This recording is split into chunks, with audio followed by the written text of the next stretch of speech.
खुलुमबाय आं प्रमद खाख्लारि नोंथांमोनखौ आंनि चेनेलाव बयखौबो बरायबाय। दिनै आं नोंथांमोननि थाखाय माखासे गोनांथार रादाब लानानै फैदों।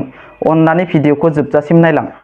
गिबि रादाबाव दङ सनितपुर जिल्लानि सिङाव थानाय धेकियाजुलियाव मैदेरनि गाग्लोबनायाव सासे सुबुंजों लोगोसे सानै हाग्रा मावथिफोरनि जिउ खहा जायो। सनितपुर जिल्लानि बरसला बियाबनि सिङाव थानाय थिरायमाजुलि गामियाव हाग्रानि मैदेरनि उदखार। मैदेरनि उदखाराव सासे सुबुं थैनायनि उनाव मैदेरखौ हमनो फैनाय सानै हाग्रा मावथिनि जिउ गोमायो। थिरायमाजुलियाव हाग्रानि मैदेरनि गाग्लोबनायाव जतिन तान्ति मुंनि सासे सुबुंनि जिउ गोमायो।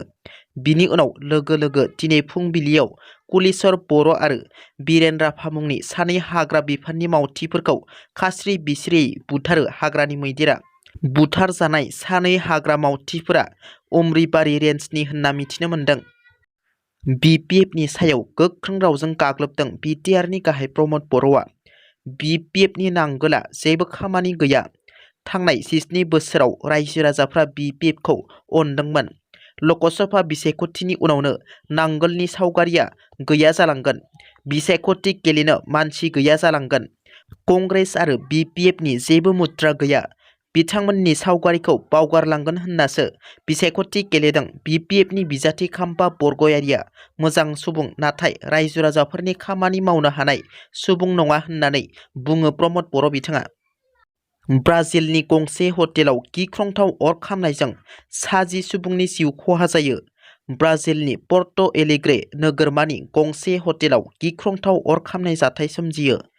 बे जाथायाव 60 सुबुंनि जिउ खहा जायो। बे अरा माबोरै खामदों दासिमबो मिथिनो मोननाय जायाखै। बिनि सायाव फरेन्सिक एक्सपार्टआ नायबिजिरगासिनो। चिरां जिल्लानि बासुगाव 2 नं वार्डआव अरुणोदय फर्म राननायखौ लानानै दुंहाव थासारि। चिरां जिल्ला BPFनि लोगो आफादगिरि सुत्त बसुमतारिया गोख्रों बिजाथाइ फोरमायदों। MCC सोलिबाय थानाय समावनो बिब्दि खामानि मावनायनि हेंथायै गोख्रों बिजाथाइ फोरमायदों सुत्त बसुमतारिया। बेबायदि MCC सोलिबाय थानाय समावनो अरुणोदय फर्म राननायखौ लानानै चिराङाव BPF दोलोनि खौरां मेल। MCC सोलिबाय थानाय समावनो बिब्दि खामानि मावनायनि हेंथायै BPFनि MCLA पनिराम ब्रह्मआ गोख्रों फिनजाथाइ फोरमायदों। MCC सोलिबाय थानाय समाव बिब्दि खामानि मावनायनिफ्राय गोजानाव थानांगौ होनना।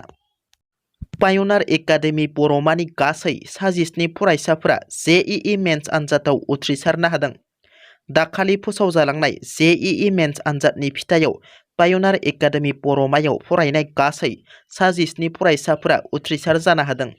उथ्रिसार जानो हानाय फरायसाफोर फारियै प्रिथिराज दैमारि 91 जौखोन्दो, बिलिफां नार्जारि 76 जौखोन्दो, बिरदाव बर' 75 जौखोन्दो, प्रनय बसुमतारि 74 जौखोन्दो, किरत बर' 72 जौखोन्दो, खनजित बसुमतारि 65 जौखोन्दो, हिमाश्री बसुमतारि 64 जौखोन्दो, हिमानि बसुमतारि 61 जौखोन्दो, जनरसिं बर' 60 जौखोन्दो, बिदिन्था मोसाहारि 60 जौखोन्दो, अनसायगोरा बसुमतारि 54 जौखोन्दो, दिपक बर' 53 जौखोन्दो, करन बर' 53 जौखोन्दो, जोमैखोंगोर देउरि 47 जौखोन्दो, सोगोमसार बसुमतारि 44 जौखोन्दो, मिजिंसार बसुमतारि 38 जौखोन्दो, प्रकाश बर' 38 जौखोन्दो।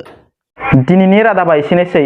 नोंथांमोना जुदि आंनि रादाबखौ खोनासंनानै मोजां मोनदोंब्ला अन्नानै लाइक, शेयार आरो साबस्क्राइब खालामनो दाबाव। लोगोसे बेल आइकनखौ थुनो दाबाव जाहाथे आंनि गोदान भिडिअआ नोंथांमोननिसिम थाबैनो सहैनो हायो। गोजोन्थों। जै बर' हारिनि।